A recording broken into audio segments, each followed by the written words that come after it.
Sa ibang balita, nakaamba pa rin sa susunod na linggo ang market holiday o hindi pagdi-deliver ng mga supplier ng manok, baboy, pati na gulay at isda sa mga pamilihan. Kung bakit, alamin natin sa report ng saksing si Ian Cruz. Posibleng tumigil muna sa pagde-deliver sa palengke ang mga supplier ng manok at baboy sa susunod na linggo. Bilang protesta pa rin ito sa hindi raw tinutugan ng problema ng technical smuggling o maling pagdedeklara ng karne mula sa ibang bansa. Hindi tuloy sila napapatawan ng dapat na taripa, kaya bagsak presyo ang benta na kinalulugi naman ng mga local supplier. Totally, hindi na nag-alaga yung mga mangbababoy, hindi na nag-alaga yung mga chicken industry, hindi na magtatanim ang mga atin magsasaka. Dahil itong technical smuggling, rampant na pumapasok, mas mura, yun ang mangyayari. Hindi na sila mag-aalaga, hindi na sila magtatanim. Pati local suppliers ng mga alternatibong ulam tulad ng gulay at isda, gayon din ang bigas, posibleng lumahok din daw sa market holiday dahil apektado rin umano sila ng smuggling.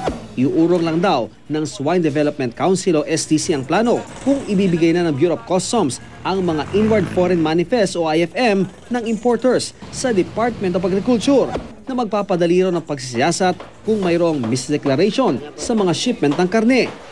Next week siguro kung wala pang mangyayari, baka gagawin na natin ito kasi matagal na masyado yung binigay natin timeline kay Commissioner.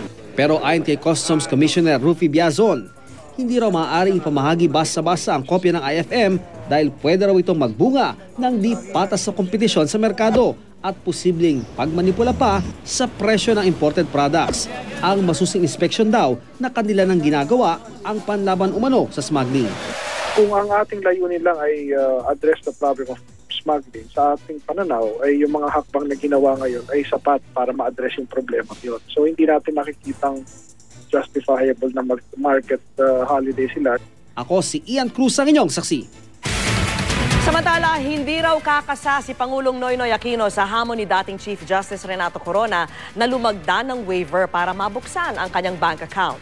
Ang paliwanag ng Pangulo sa report ng saksing si Cara David. Pare-pareho ko yung pumirma ng salin Nakalagay doon sa baba, I authorize the ombudsman to view all of my accounts. Yeah? So, ano pa pipirmahan kung will sign? I have signed. So, para bang, ulitin natin ginawa ko na, gagawa ko ulit, drama na lang yun.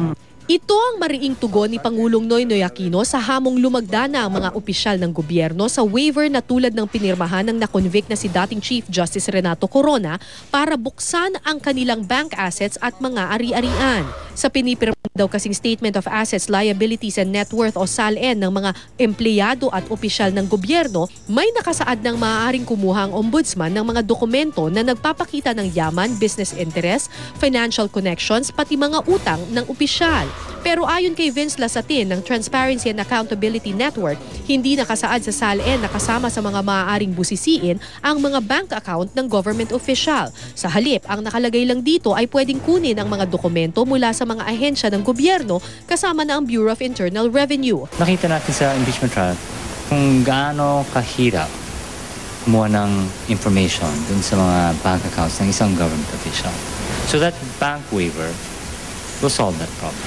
Pero ayon kay Civil Service Commission Chairman Francisco Duque III, kahit hindi nakalagay ang mga bangko sa SALN, pwede pa rin daw makuha ang mga bank account ng Anti-Money Laundering Council o AMLAC na isang ahensya ng gobyerno. Tulad na lang ng ginawa ng ombudsman sa fact-finding investigation nito sa mga yaman ni Corona.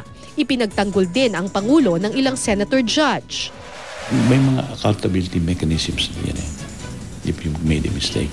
But it cannot be that you start from the presumption that everyone is a liar, and therefore just to ensure that you are not, you must now give away the keys to your house. I guess that's really up to him because that's his level of privacy that he wants to maintain. Hindi tulad ni Presidente Aquino, handang-handa naman daw na pumirma ng waiver si dating Pangulong Gloria Arroyo. Si Pangulong Arroyo ay sinabi na yata niya na siya ay handa na lumagda ng waiver. Ngayon, with respect to the former first gentleman, ang hamon lang naman sa mga nanunungkulan sa pamahalaan. Ang unang ginoo ay isang pribadong mamamayan at wala naman pong necessity na siya ay lumagda ng waiver o siya ay masumiti ng kanyang sariling salin. Ikinatuwa naman ng Pangulo ang pagsasapubliko ng SALN ng mga mahistrado at hukom na iniutos ng Korte Suprema sa pangunguna ni Acting Chief Justice Antonio Carpio. Hinihintay pa rin daw ng Pangulo ang listahan ng mga nominado sa pagka-Chief Justice, pero ngayon pa lang sinabi na niyang bukas siya sa pagtatalaga ng hindi taga-Korte Suprema, taliwas sa tradisyon. Mas marapat ba dahil lang sa tradisyon na kunin mula doon sa hanay na mga nagpanatili ng sistemang palagay natin ay salungat sa sinasabi ng saligang batas. Mula sa Iloilo, ako po si Cara David, ang inyong saksi. At saksihan mamaya. Isang kongresista sa Amerika nagwala sa kalagitnaan ng debate. Winning word ng 14 anyos na estudyanteng nagkampiyon sa National Spelling Bee Championship sa Amerika. Alamin. At sa showbiz saksi, maaksyong eksenang kinunan sa Pilipinas, mapapanood na sa bagong trailer ng The Born Legacy. Huwag bibitiw! Sama-sama pa rin tayong magiging saksi.